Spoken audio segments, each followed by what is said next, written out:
Hey guys, as promised, this video is going to be all about my new and updated and maybe realistic morning routine. I kind of hate to call it that because I feel like online, whenever people title something like that, they're saying that the other side is ridiculous and nobody would actually do that in real life. But I think that the other morning routine that I had was still really good for that phase in my life. It worked really well for me for that season that I was in. But it was also the kind of morning routine that I think people typically think of with morning routines. And if somebody had told me a long time ago before I had kids that that was the only way to have a morning routine, I would have said, thank you for the information. That is not for me.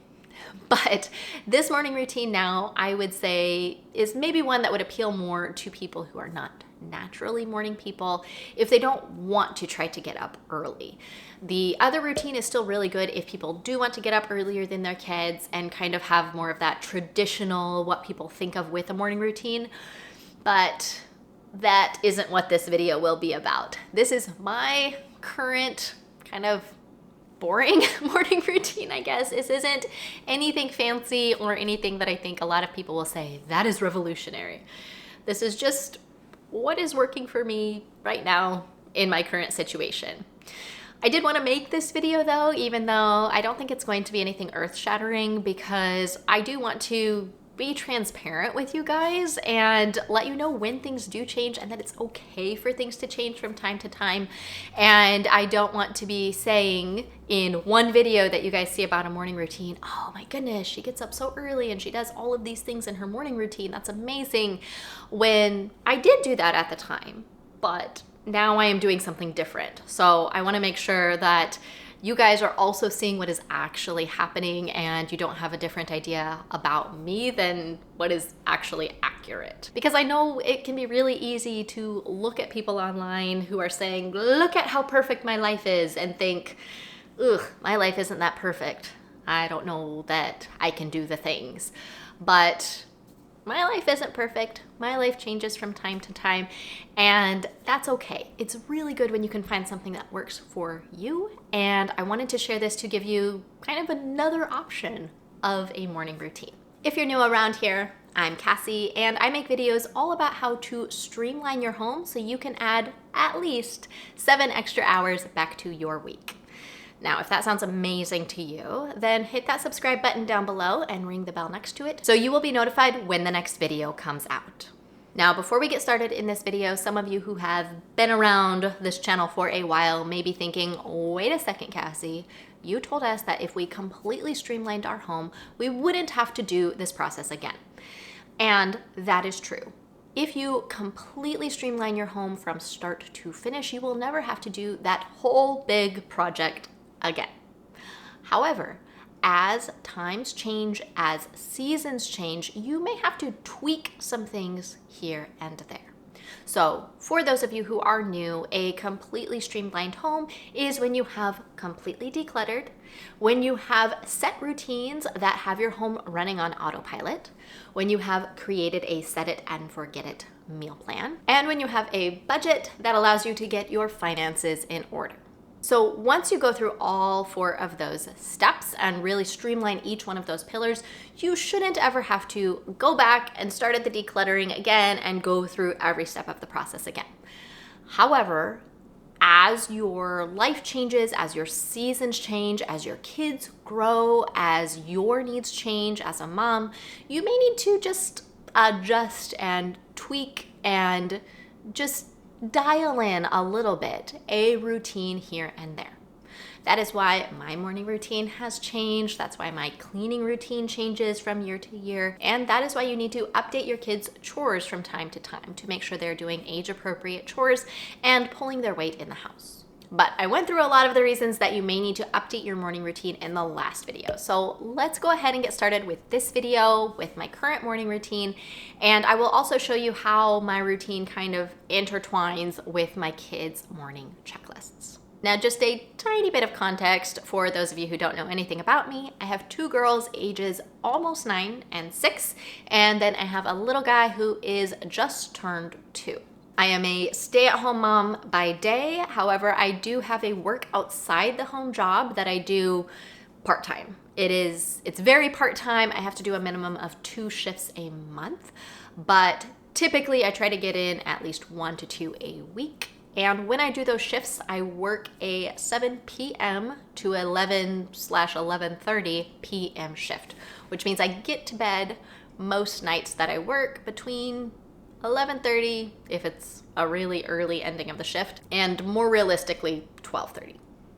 Now, I also have this YouTube channel that I run and a side business that I run on my own, and I typically get my work done when the kids are sleeping/resting. So I can get a good chunk of work done every afternoon when the kids are having nap/quiet time, but the bulk of my work gets done after they go to bed, and I typically work from about 8:30, 9 o'clock until about 11:30, 12 o'clock. So I am staying up fairly late most nights. And that's one of the reasons that my morning routine has shifted from getting up nice and early and getting a lot of things done before the kids were up to now I get up approximately when the kids get up and kind of go through my morning routine as they go through theirs. All right, I think that's all the information we need to get started. I will go ahead and start with the time that we wake up.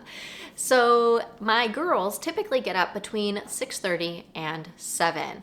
And at the ages that they are at now, they are very independent with their checklists. I would say they are 95% completely independent with it. It's only a little bit of the time that I have to remind or say, hey, where are you at? What should you be working on? But most of the time, they're very used to getting up, getting started, going to the next thing, and I don't have to remind them every step of the way.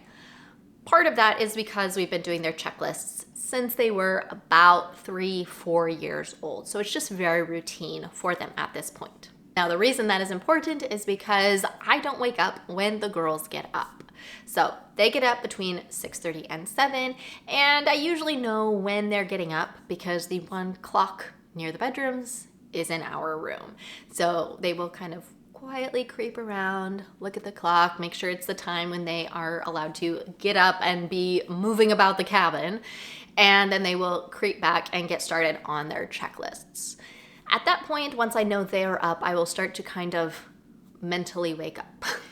Since I'm not naturally a morning person, it takes me a little bit to go from being asleep to being awake, and I have to convince myself a lot that it is indeed time to wake up. Now, I do want to put a little asterisk by this because I have a different weekend wake up time and I have a different Wednesday wake up time. So this is my morning routine for Monday, Tuesday, Thursday, Friday. Just want to put that out there. I think I'll share the Wednesday one also on this video. We'll see how much time we have. But weekdays, most weekdays, this is about when I am waking up. Around 7 o'clock, I am usually up and getting started with my morning routine. That consists of me brushing my teeth like I think most adult humans do first thing in the morning, and then I make my bed. Now, I think this is such an important step. Making the bed goes so far in making your room feel clean and making it stay clean throughout the day. If your bed is messy, it's really easy to just throw other things in the room. But if your bed is made, it's easier to kind of keep that neatness going and put things completely away if you need to put things away in the room. So I highly recommend adding that to every morning routine. Now, at this point, it's a little bit variable because since I am home all day with the kids, I've never had a strict wake up time either after naps or in the morning. I kind of figure if they're sleeping longer, they're either growing or maybe they're fighting something or whatever. Maybe they're just tired. And I just kind of let them sleep until they naturally wake up unless I have an appointment to get to. But sometimes the little guy is awake at 7, at which time after I brush my teeth and make my bed, I would go and get him up and ready. And as soon as he is up and ready, well, almost as soon, first thing he has to do is he calls it hi daddy. As soon as I walk into his room, he says hi daddy, because my husband works from home and his number one priority is going in, saying hi to daddy. It's the best part of his whole day. So once he says hi to daddy, we will go downstairs and we will get started with breakfast. Now, breakfast for us, if you have seen my meal planning videos, is very simple. Everyone kind of gets their own breakfast ready. I don't make a big breakfast because, again, I'm not naturally a morning person. I don't move quickly in the morning. I don't get up early, all of those things. I put much more time and effort into the evening meal when we are all eating together. So typically at this point, the girls are also making or eating breakfast. Then I will just come down and get the little guy going with breakfast. Now, once they are all eating, this is where we do family worship or some family devotion time. However, if you are not a Christian, you could just do some family reading time here. You could go through a series of books you find interesting. I think it's a lot of fun to read as a family. That's one of my fondest memories growing up, is my mom was always reading series of books to us, and I really enjoyed that. I remember actually cleaning the kitchen a lot of times, and she would be reading as I was cleaning the kitchen or as we were sitting around in the evenings in the winter. So it can be really nice to start your day that way, even if you aren't religious. But we use this time for some family worship. We have some Bible stories that we read, and then they're actually bedtime stories, but the girls really like them, so we will also read a bedtime story, and then we're also doing some flashcards that teach them the books of the Bible right now, and they're having a lot of fun with that. Then once we are done with family worship, we will clean up the kitchen together. And if you saw my letting the kids choose their own chores video or the video where I was creating their checklists, you may know that this was the original plan. And then there was a lot of disagreements about who was doing which parts of the cleaning, so I had separated it out. I said one person would help cook one day and the other person would help clean, and then the next day they would swap and they would just go back and forth that way.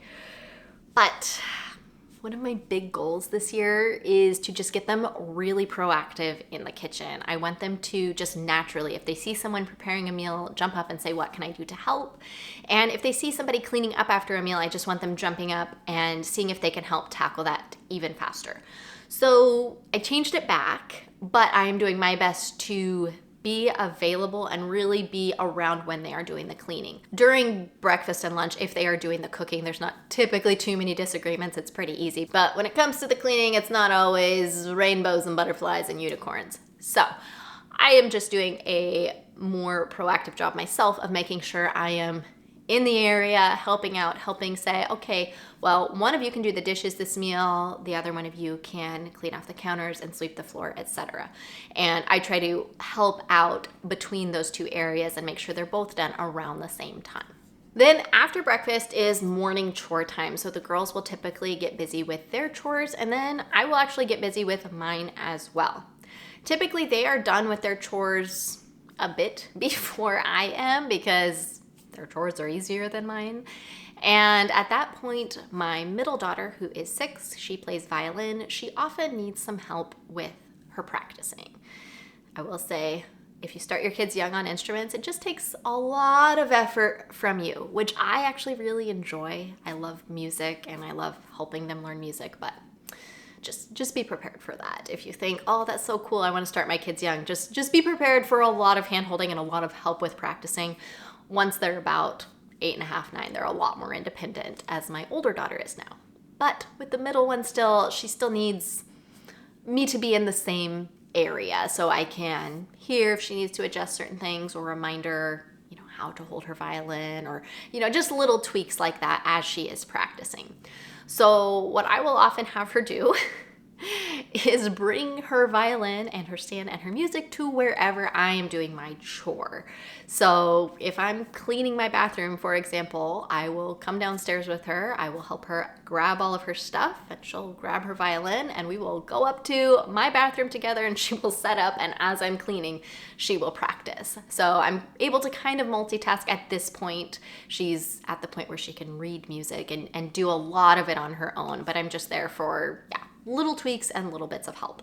So that's one way I can kind of multitask through a couple of things at the same time. But I would say you could do this if maybe your kids aren't into music, but they need some help with their schoolwork or things like that. You could do the same thing. If you have a task you need to do, have them in the same area, but you're there if they need the help. And I think this is a good balance because it encourages the independence You're not there every single step telling them every single thing to do, but when they actually need the help, when they get stuck, you're there and you can easily turn your attention to them and kind of work through whatever help they need. After we are done with this step, the laundry is typically done. So my middle daughter's chore is to start the laundry, and then she also will switch it right before she starts helping with the kitchen. So then at this point, the laundry's done, and then my job is to sort the laundry. The girls will fold and put away their own laundry, and as I'm sorting, I also fold and put away mine, my husband's, and my little guy's laundry. Now, the one other thing I think I forgot to mention is what happens if my son is still sleeping at 7. And he typically wakes up between 7 and 8:30, but sometimes it is 9 if he's really tired, if we've had some busy days and he needs to do a little catching up. So what I do if he is still sleeping is I generally have a lot of tasks that I need to get done for work that are short. So I will start in working on those, because if he sleeps for 15 more minutes, at least I know I can check something off. But if he sleeps longer, I can keep working through some of those shorter but maybe less impactful tasks. Now, I mentioned that Wednesday is a different day, so I'll quickly share what the difference is on that day. And that is the one day that I get up very early. I am a part of a co-working and masterminding group for my business at that time. And the Wednesday session starts at 4:30 a.m. So I drag myself out of bed, as hard as it is, at 4:30 a.m. and I get a big chunk of work done until my little guy wakes up. And then from there on, it's the same morning routine. Now, on the weekends, we typically will sleep in a little bit longer, even though it's kind of funny because we actually have someplace to go. We go to church.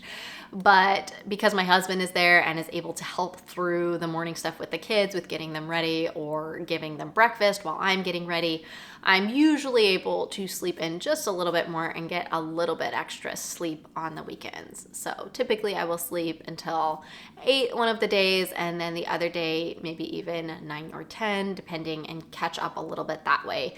And Ross is really good about, he's pretty much always done this ever since we had kids. He will get up and he will make a big fun breakfast with the kids on Sundays. So that's kind of my relaxing sleep in time, and he gets up and does that with them, and they have a really special time doing that. And then on the weekends, once we do breakfast, once we clean up breakfast, we don't really have specific chores that have to be done on those days. And even though we get up later, we kind of move into that free time a little bit earlier than we do during the week. Now, another thing that often falls into this morning routine time for us is we will do what we call ride runs, where the girls will hop on their bikes and I will put the little guy into the jogging stroller and we will go for a jog/ride together. And they really like that, and I really like that too. And that is one of the reasons that the routine has shifted also. Before, I used to get up and work out before the kids were up to make sure that it happened. And now that the kids are older, they actually like working out with me. So it doesn't make sense for me to get up and work out and then to work out again with them. I mean, that would be fun. And if I didn't have anything else to do, I probably would do that. But I have a lot of other things that I need to do in the day. So it just makes sense to do the workout once. But this is probably the most flexible part of our routine. If there's a window of nice weather outside and we know it's going to rain later, we may do the ride run before we get to the chores or the instruments, like we actually did today. But if it's going to be nice all day long, then we will wait until after the chores are done, after the folding is all done, and we're actually done with the other things in the morning routine. And this also doesn't happen every single day, but I like to try to get out as much as we can, especially as the weather gets nice, because it's so good for them and for me to get that energy out, get those endorphins pumping, get the fresh air, and all of those great things that go along with exercise. Now, if you watch that old video or read that old blog post, you would probably realize there is a piece of my old morning routine that is missing in my new one. And that is that personal Bible study time before the kids wake up. And I would say I'm currently trying to figure that piece out, because I am really good at finding the time to have that worship time with my kids, both in the morning and in the evening. It's just a part of our routine. It's just what we do. But that has been a struggle for me as my morning routine has shifted. So I'm currently trying to figure that out. I would love to hear from you guys in the comments if you have ideas for me. And one thing that I'm thinking of now is I'm really trying to find a good podcast, because life is so busy in this season right now. But I think if I could listen to some Bible study or listen to somebody reading the Bible, if there was a good one for that. I know my sister actually was just telling me about one that she really likes, so I need to look that up. But if you guys have some good Bible study podcasts, I would love to hear about those as well.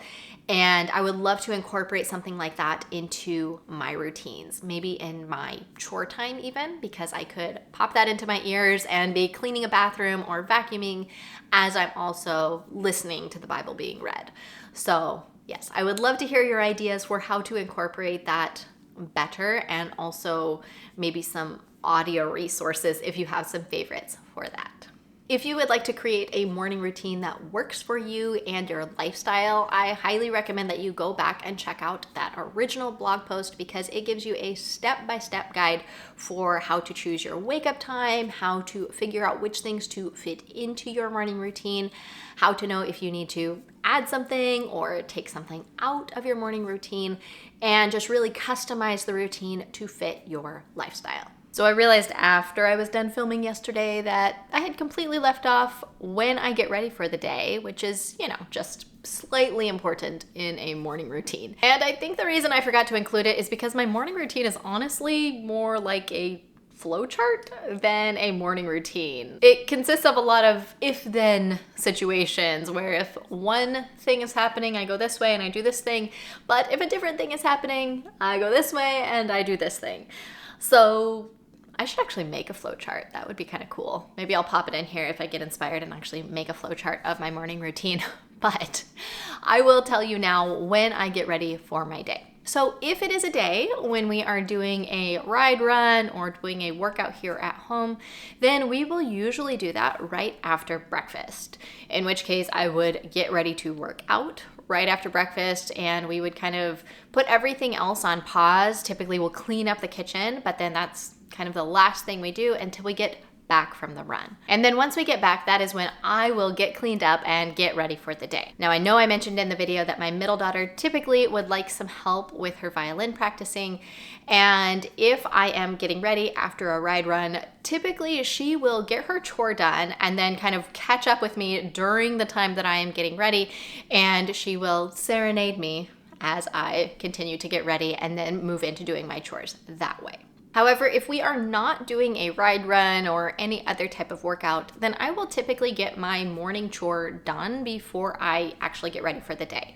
It just works better in my brain that way. I like being able to just get cleaned up and put my makeup on and not be vacuuming while I'm already ready. I don't know. It doesn't really matter if I did it the other way. It's just the way that I like to do it if we aren't going to do a workout.